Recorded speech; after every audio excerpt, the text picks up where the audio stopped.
Hello and welcome to another episode of Rethinking Mental Wellbeing. This is our community podcast where we can talk about everything related to depression and anxiety. So my name is Andre and I want to thank you for being with me over the next half an hour as we share the space of lived experience where we can talk about how to live the best version of our authentic life. So, if you're ready, then I'm ready. Welcome to the podcast.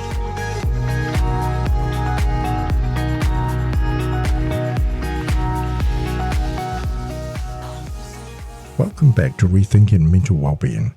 If you're here for the first time, then welcome to the show. If you've been here before, then welcome back to the show. We all have a need to feel we belong. This need to belong that we all possess is a fundamental human need. It is closely linked to our need for connection and is ingrained into our biology. This need to belong is a drive to be part of something, to be accepted, to be included, and to be connected. And to be connected is as important to us and to our human biology as food and shelter. This need to belong has an evolutionary survival purpose, because being part of a group wasn't just optional, it was essential for our survival. And back in our hunter-gatherer days, we quickly understood that to be alone was to be vulnerable to the dangers around us. So in order to have a greater chance of survival, we needed to depend on what is known these days as group membership, which means we needed this feeling of belonging so we could hunt and gather food, where we could protect and raise our children. Safety in numbers meant survival. The ability to cooperate and work together and to belong was a survival instinct that we still carry today. The instinct to be a part of something and to belong hasn't disappeared. It is still hardwired in us, and we are built to go through life together, and so our brains evolved to seek closeness. These days, it's not so much about survival, but for meaning. And so we are still wired to feel fulfillment with a sense of connection and belonging. And this is why being a part of a group still plays a major role in our mental and emotional and physical health. When we feel we belong to a group, we feel secure, we feel grounded. Belonging gives us a sense of protection and safety and of comfort. It's a kind of internal ease and an internal peace and an internal satisfaction that comes from being accepted and feeling like we are a part of something. And this shapes the way that we behave. It shapes the way we learn and how we interact with the world around us. There is a comfort that comes with being part of a group, whether that group is a family, a team, a circle of close friends. And when we don't belong, it rubs up against this ancestral genetic need that we have, where we don't only feel unwanted, we feel unsafe and feeling out of place, which leads to a discomfort that is painful because this just doesn't hurt emotionally, it hurts physically. Social rejection activates the same region of the brain as physical pain. Exclusion is more than a feeling. It is a signal to your body that something is wrong, and it matters to our health, both mentally and physically. When we develop a strong sense of belonging, we become more resilient, and life becomes easier. But when the sense of belonging is missing, this may lead to chronic loneliness, which in turn may lead to anxiety or depression or social withdrawal. And the body responds to prolonged isolation, and it does this with inflammation, making people more vulnerable to illness and sickness. When we don't feel that we belong, then this leads to a sense of what we call belonging uncertainty. And this is the sense that you may not be accepted or you may not fit in, and therefore leaves you always on edge. And when we perceive threats to our sense of belonging, we tend to interpret ourselves and other people and our life in a very protective way. we quickly start to infer that we are incapable or that we are not meant to be in this situation with those people, that we will not be understood or we will not understand. We are less inclined to accept challenges that pose a threat. We are less inclined to accept challenges that pose a risk of failure, because this may reinforce our disconnect from the people around us. This constant self-doubt is what eats away at our confidence, and in turn makes it harder to focus, and makes it harder to reach out to people, to speak up, to engage, or even relax. And so in this state, we will often shift into a kind of protective mode. We stay guarded, we become hesitant, and we will withdraw, not from a lack of caring, but because we don't feel safe. So this belonging uncertainty prioritizes our feelings of danger and vigilance. And because we seek out people or communities or groups, whether it's a club or a team, to meet this need, we will often adapt ourselves to be accepted. We may change how we speak, how we dress, even what we believe, just to feel included. But sometimes it comes at the cost of our own authenticity and our own truth. For some of you who have heard of Abraham Maslow's hierarchical needs pyramid, which talks about our human motivation to get our needs met and how we are seeking fulfillment and change through personal growth, he places and positions this need for belonging just after safety and survival. So as we understand that without this need of belonging being met or satisfied, we will struggle to move forward, and then life becomes a lot harder than what it needs to be. And some psychologists call this a fundamental human motivation, and for good reason, because the sense of belonging shapes almost everything we do. It also shapes how we feel, because a strong sense of belonging brings comfort, it brings confidence, it is reassuring, and makes us more emotionally stable. When we feel accepted, we feel valued, we feel seen and heard. And when we form new meaningful relationships, the emotional rewards like joy, excitement, happiness are immediate. And you can see this at schools, for example. A sense of belonging directly influences student engagement. It influences mental health and even academic achievements. Students who feel that they belong are more likely to participate, more likely to take risks, and more likely to stay motivated. And in the workplace, the same is true. We perform better when we feel accepted and included. As children, our sense of belonging starts when we know that someone has our back, that a group of people have our back consistently, where we should feel safe with this group of people. The sense of belonging with this group is what allows us as children to explore, to learn, and to connect. This group of people that I'm talking about is, of course, our family unit. The one place that we should feel that we belong, and the one place that we should be seen and heard and valued. And of course, we know that's not always going to end up being the case. And without it, the child's brain remains stuck in survival mode. Because when we don't feel protected within the group we're in, we spend life with one foot out of the group as we emotionally embrace for the rejection, for the exclusion, for the invisibility that we will inevitably expect. And sometimes we are in groups that aren't that good for us. And we often stay within these groups because our fear of being alone or our fear of being left out becomes the priority. But this leads to the emotional cost of being in a group that we feel we don't truly belong in, but it costs us our truth. And there's a beautiful quote that says, "If it costs you your truth, it's too expensive." And the result of being in a group where we don't feel that we belong, but we are trying to fit in to avoid the feelings of not belonging, is that we feel hurt, we feel resentful and inadequate and lonely. And this is why feeling alone in a crowd of people can feel painful.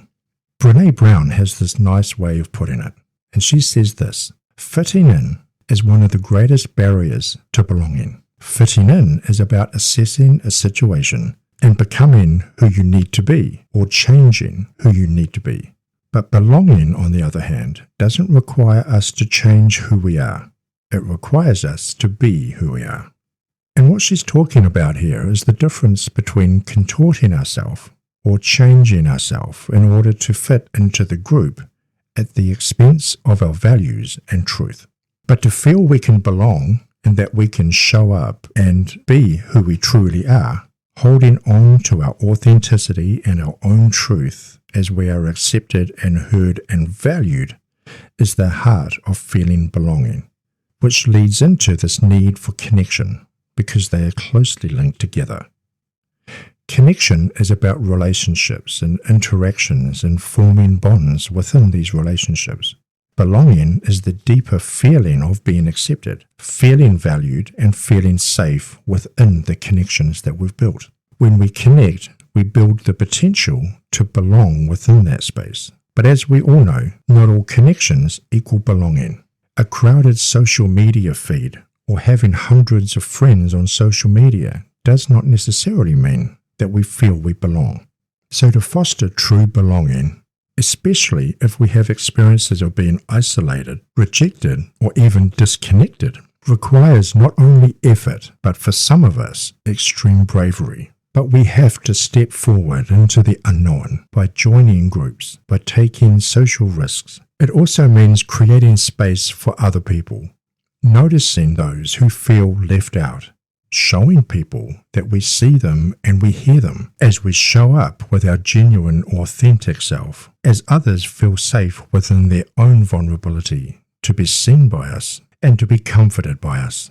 And when we reflect our own core values, when we are clear about what matters to us within our own values, the stronger our own life becomes by living out our values, which is, by the way, the voice of your authentic nature wanting to be expressed into the world around you. So if you don't feel that you belong to the group that you are in, that does not mean that we are never going to find any group to fit into. We just haven't found the right group.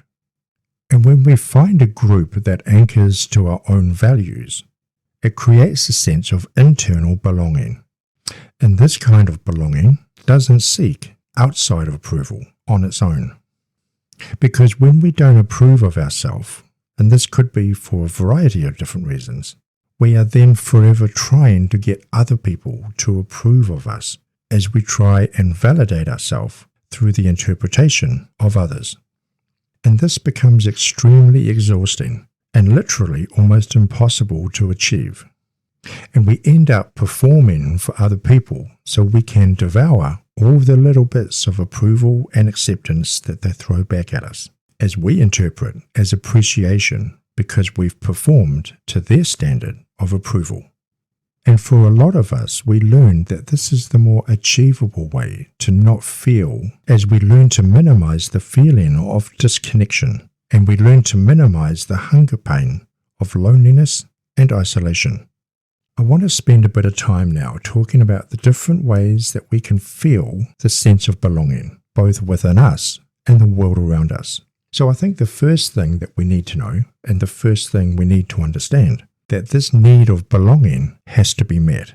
This is a human need. It's not a human option. It's not based on self-worth. Our biology will point us towards getting this need met by the friction that we feel, by the emotions that we feel, that are designed to move us in the direction of getting this need met. This is really helpful to understand because, as I've talked about in previous episodes, there is a big difference between living our life in a way that suppresses, minimizes, distracts, and even anesthetizes the hunger pain of not getting our needs met, and in this case, the need of belonging, and moving in the direction of getting this need met, of getting this need satisfied, that we can put structures in our life that enables us to meet this need of belonging.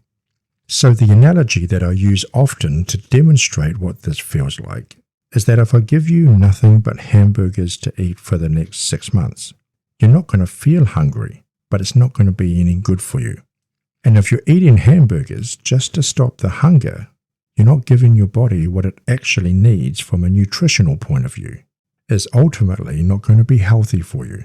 And in the same way, if we live our life trying to stop the uncomfortable emotions of hunger from an unmet needs point of view, as our emotions lead us towards getting our needs met, but instead we're just trying to stop feeling uncomfortable, it doesn't mean the need is getting met. It just means we've learned ways to suppress it, to put a narrative and a story behind it, and particularly of self-worth, of why we don't feel we deserve to have this need met, as we desperately try to construct our life in an attempt to try and stop the pain of the emotions of an unmet need.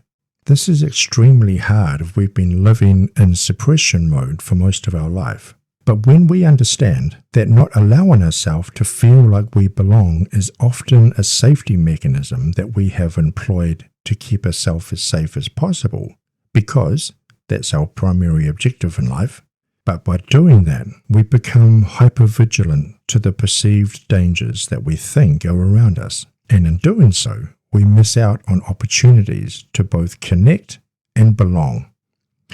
So we have done the best we can to keep ourselves as safe as possible. But now we can learn to keep ourselves safe while getting our needs of belonging met, as we learn to adjust our life and lean towards getting this need fulfilled and getting this need honored by us, as we put structures in our world and in our life that allows us to meet this need. And we do this because we need to give ourselves permission to do so, because as well as to be safe, it is possible to be both safe and connected with a sense of belonging at the same time. It should not be a trade-off of either feeling safe or having a sense of belonging. So that's the first rule, is to understand what direction we have to go in and what direction we have to lean into. The second thing that may be helpful to find a way to get this need of belonging met is to practice. But starting with something that's easier to practice, but is as close as we can to this feeling of belonging. And we can do this by practicing connection first. This is often an easier place to start, because these two are very closely linked together, as we talked about earlier in this episode. So connection isn't something you do, it is something you feel. Connection is an internal state of being. And by learning to connect, which is the focus of our relationships and a more authentic, meaningful life, we need to practice what we call micro moments of connection, as we learn to practice feeling bonded to other people without having to feel that we're exposing too much of our vulnerability, by looking out for little opportunities, small but significant connection points. For instance, it could be opening the door for someone. It could be letting someone in traffic. It could even be walking in nature and saying hi to people as you pass them, which, by the way, is a great place to practice connection, because there's a commonality, there's a link of shared experience that we can tap into. You could find opportunities in your day. We can look for all of the opportunities to demonstrate connection in small but significant ways. So connection can be a gentle gateway into learning how to belong.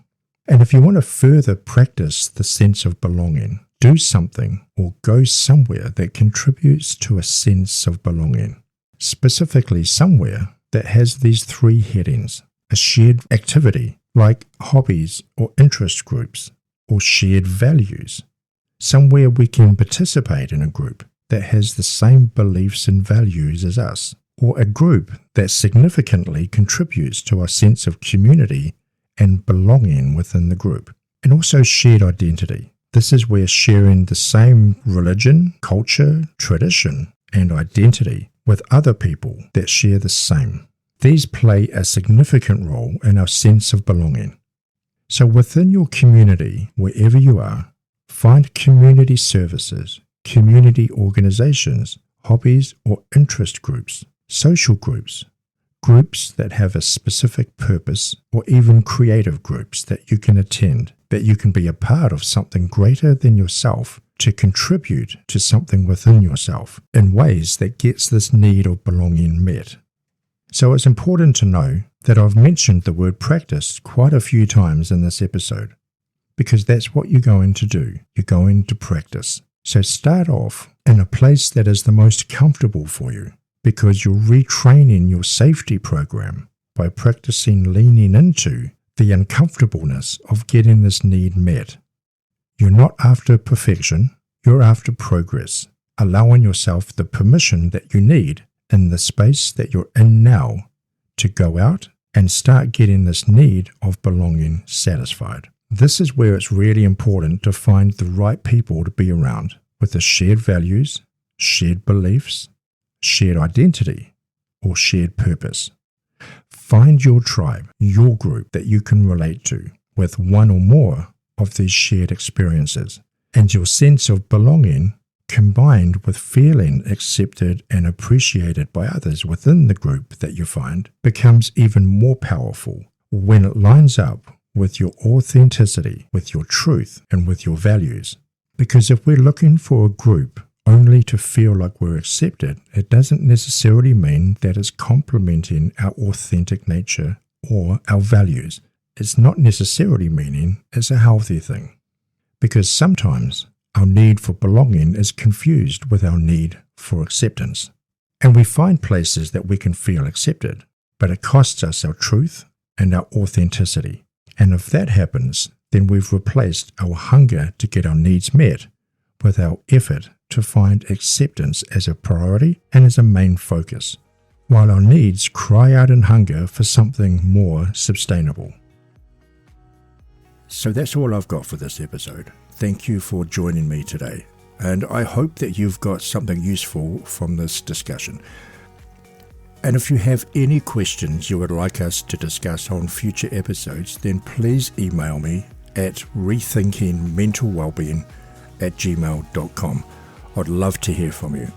So until then, go well, go in peace, have a great week, and we'll see you next time.